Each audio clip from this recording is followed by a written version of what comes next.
Hey everybody, for today's class you're going to need a shoe, a dumbbell or a weight plate because we're going to start to load our shoulder cars up a little bit. And I'm also going to give you a hip car variation which we're going to load with an ankle weight. Not necessarily necessary, but if you do have it, give it a try. Before we jump into the class though, just make sure you go through the daily cars routine that you can find below in the members portal. Go through that thoroughly before you start to jump into this. So the first thing we're going to do to start is we're going to take the ankle weight and we're going to go through our hip car variation just to start it off. So what I'm going to do is I'm going to set the weight up on my ankle, get it nice and tight so it's not moving around on me. And then from here, we're going to work through quadruped hip cars. Just like we normally do, but now we're adding an external force to make it a little bit harder. So make sure my back stays still. I'm coming up, out to the side, rotating the heel towards the ceiling, and then back down. We're going to go 3 going forward, 3 going backwards on each side. Same thing, trying to touch the knee to the elbow. Knee comes up to the side as high as possible. Rotate around, and then back down towards the floor. Trying to make sure you keep the same tempo the entire time. So up, out, keeping the opposite elbow straight, rotating the heel, and then down. Once you get 3 forward, we're going to go 3 backwards. Same thing, try to bring your heel to the ceiling, rotate out to the side, knee towards elbow, and then down. 2 more like that, up, out, towards the elbow, and down, and 1 last one.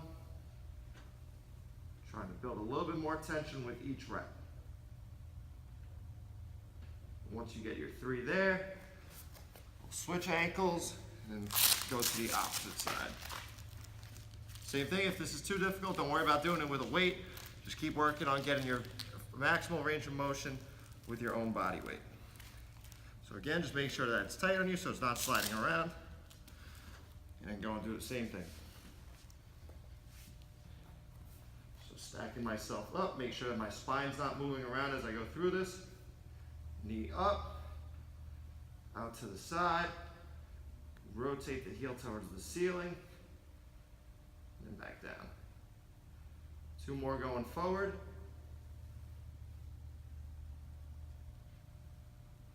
Trying to keep that knee up high as you rotate the heel.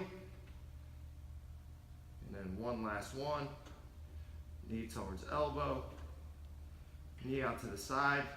Keep it up high, rotate the heel up. And then down. And now reversing that for 3. Up. Out. Towards the elbow. And 2 more.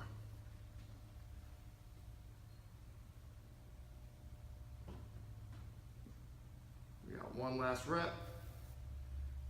Up. Out. Towards the elbow. And then down. As we always say, we do our cars to make sure we're taking the joint to its full range of motion.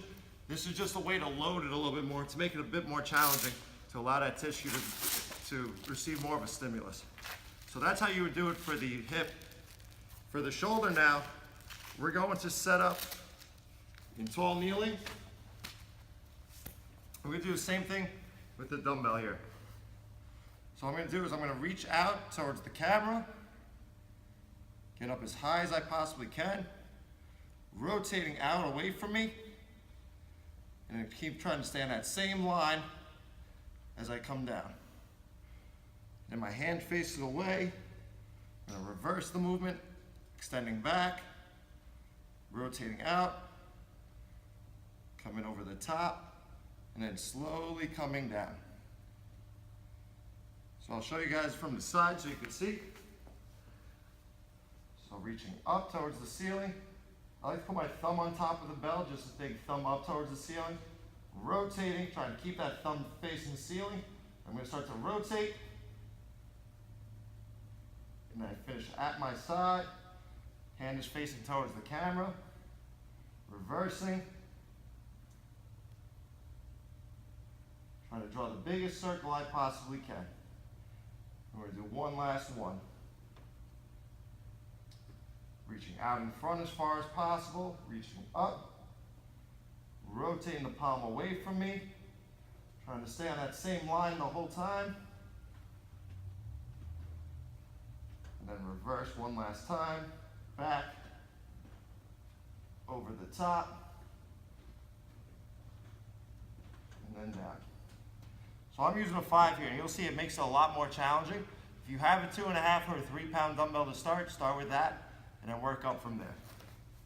Do the same thing on the other side. So reaching out, up, rotating, trying to stay on that same exact line, not letting my body rotate at all, and then down. Reversing it, back, rotate, come over the top, and then down. Got 2 more. Reaching out, reaching up, touch the ceiling, rotate completely, keep your body nice and still, rotate that arm so it's facing away, and reach back, come over the top, and back down. And last one, showing from the side, going up, rotating. Keep trying to rotate that arm so that the hand faces away from you.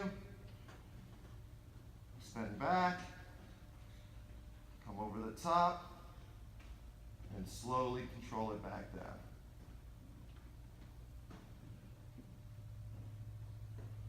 Now that we're done with that, we're going to start to work on the shoulders a little bit. So now to improve our range of motion with shoulder flexion, so getting overhead, we're going to go through shoulder flexion, PAILs, rails, in prone position. So what I'm going to do is I'm going to set the mat up, and I'm going to face down on it. I'm going to get my arm out in front of me. I'm going to point my thumb up towards the ceiling like this, okay? My PAILs contraction here is going to be me pushing down into the floor with my arm. My rail is going to be me trying to lift it. So we're going to go through a cycle. I'm going to push down into the floor 25% as hard as I can. From there, I'm going to take the arm, push it down a little bit harder, working up to a 50% intensity contraction. Now I'm going to push down at 75% as hard as I can. Now I'm working through my hardest pain-free contraction, making sure that there's no pain at all throughout any part of that shoulder joint. I'm going to hold for 10 seconds. 9, 8, 7, 6, 5, 4, 3, 2, 1, rails contraction, try to lift, not letting the arm bend, and hold. Try to touch the ceiling. Keep holding for 5, 4, 3, 2, 1, relax back down. So you can see that I get a decent amount of flexion overhead when I go into my rails contraction. In that position, what I would do is I would elevate the surface, so a shoe's not going to be enough. I would make this as high as I possibly can, where I can barely lift off of it to make sure that I'm getting to my actual end range of motion. We'll work through it again so you can see it from the side. And I'll do it off the shoe this time, just to get you to understand doing it off the elevated surface. So I'm going to set my arm up on the shoe. Now from here, PAILs contraction into the shoe 25% as hard as I can. From there, I'm pushing into it 50%. 75%, pushing down into that floor, shoe, whatever surface you're using. Your hardest contraction down. Hold that. 10 seconds. 9, 8, 7, 6, 5, 4, 3, 2, 1. Rails contraction, lift. Keep the elbow straight. Hold. Keep squeezing for 6, 5, 4, 3, 2, 1. Relax. When you do that, you should be feeling more on the back side of the shoulder. In this area, when you go through that rails contraction, really trying to improve the way you get your arm up overhead. And again, your assessment for that is wherever you can get your arm to with your cars. If you can't get it past your ear, There's no reason for you to be overhead pressing, doing pull-ups, anything like that until you improve the way that joint functions. So if your range of motion is stuck in this area or you get the elbow to bend, you're going to want to initially work on shoulder flexion before you start to load that with pull-ups, overhead carries, and any type of overhead throwing as well. You want to get that range of motion back so that you're not putting too much stress on the shoulder. So we're going to do 2 cycles on the opposite side now. I want you to compare your left side to your right side to see if there's a deficiency on either side. So do the same thing. Set up my forehead on my forearm. Arm is out in front. PAILs contraction, pushing down into the floor, 25% as hard as you can. You're going to work that up to 50%. 75% down into the floor. Try to put a hole in that floor.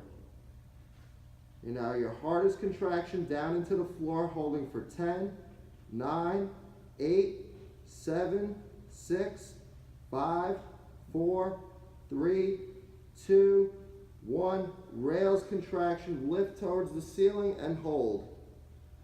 Keep trying to touch the ceiling with your thumb. Hold for 7, 6, 5, 4, 3, 2, 1. Relax back down. And again, doing it off the elevated surface, you'll be able to hold a passive stretch a little bit longer instead of coming all the way back down to your initial range of motion. We want to make sure that we get into that isometric contraction both ways, but then if there is a limitation, that we use that range of the elevated surface to allow us to hold a passive stretch and gain some flexibility back there. So now we're going to go through the same thing. I'll do it off the shoe, again, just to show you how it looks with the elevated surface. I'm getting the arm out in front, pushing down into the shoe, 25%. Now we're working up to 50%. 75% into that shoe.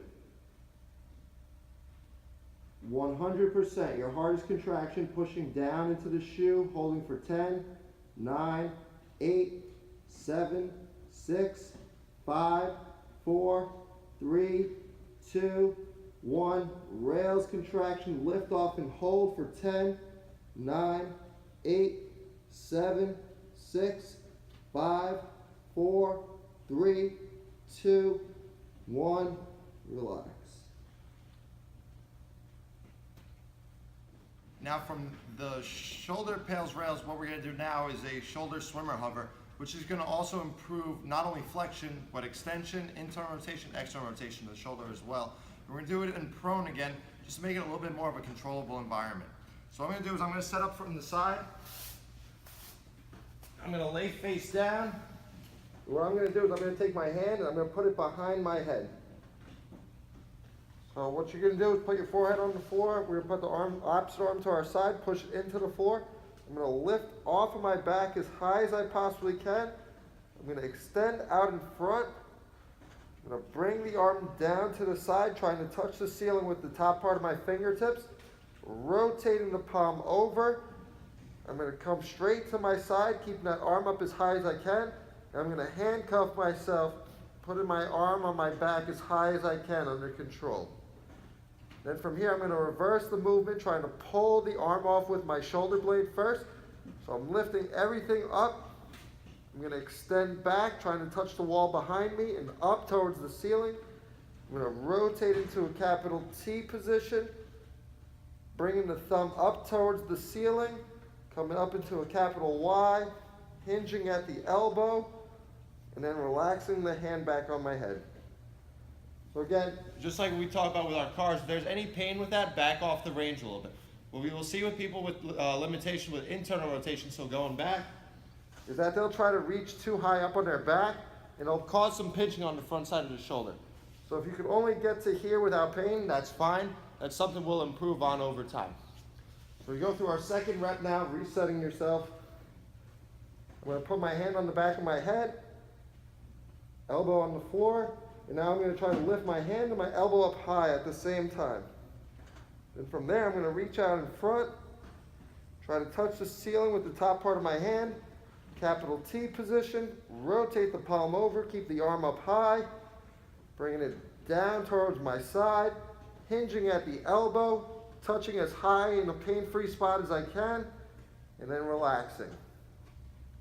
Reversing the movement, lifting the shoulder and the hand at the same time, reaching out, bringing it out to the side like a T, rotating the palm over, keeping the arm up high, hinging at the elbow, and then relaxing.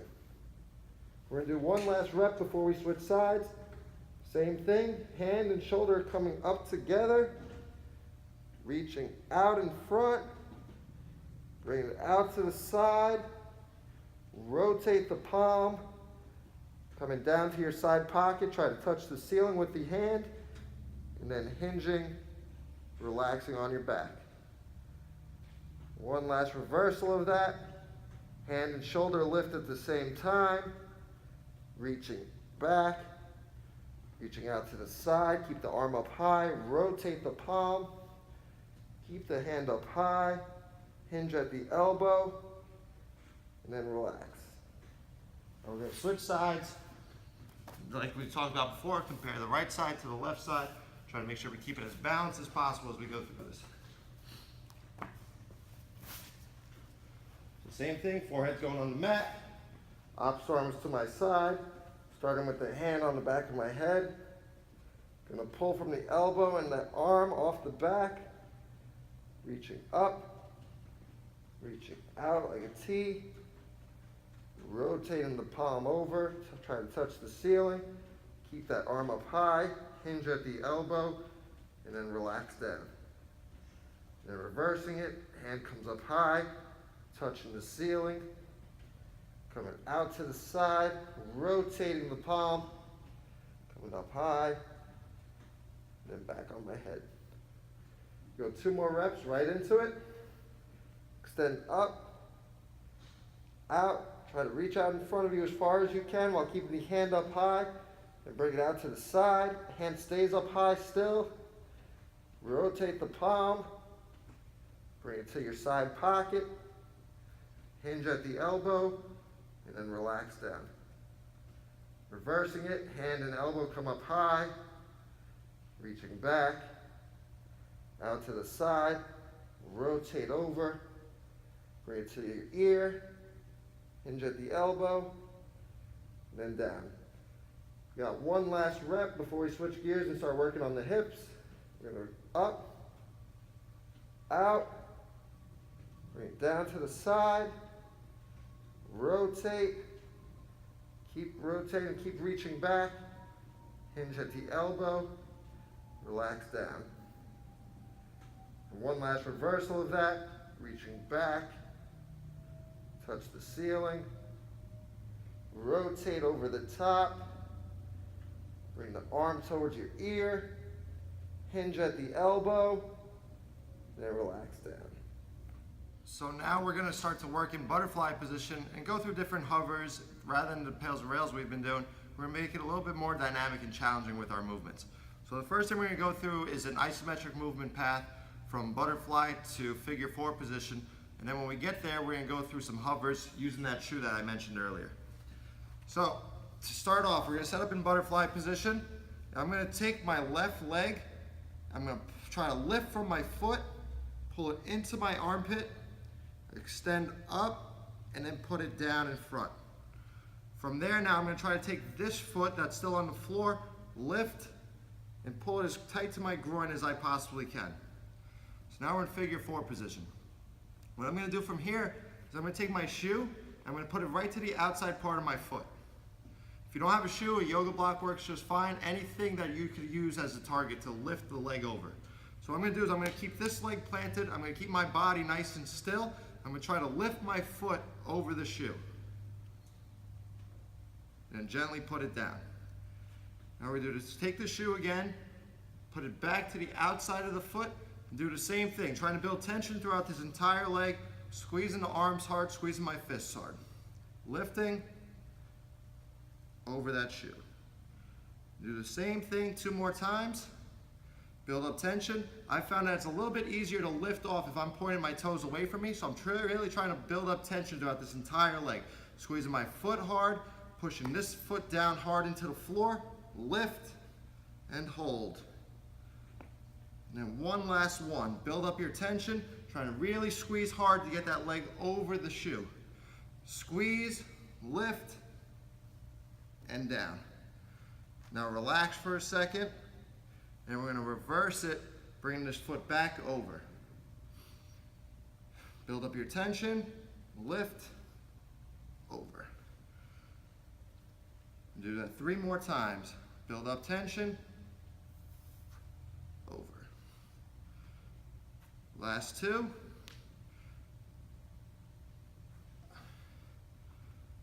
And one final one.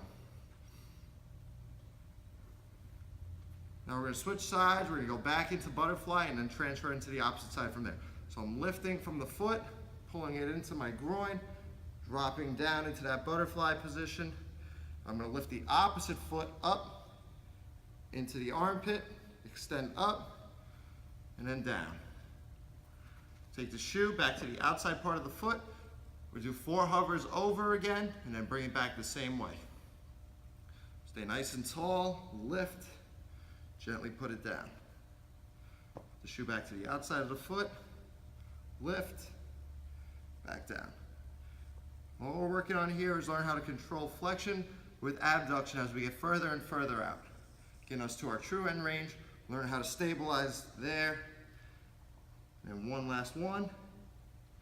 Build up your tension if you need to, fingertip the floor, lifting up, getting over, and then relaxing there for a second. We'll do 4 coming back and then we'll relax. Reset the shoe if you have to. Build up your tension, squeeze, lift, and gently put it down. Keep moving that target right to the inside part of the foot now. And down, try to stay nice and tall the whole time. Last 2, lift, gently put it down, and then last one. And we're going to pull ourselves back into butterfly and then we'll relax.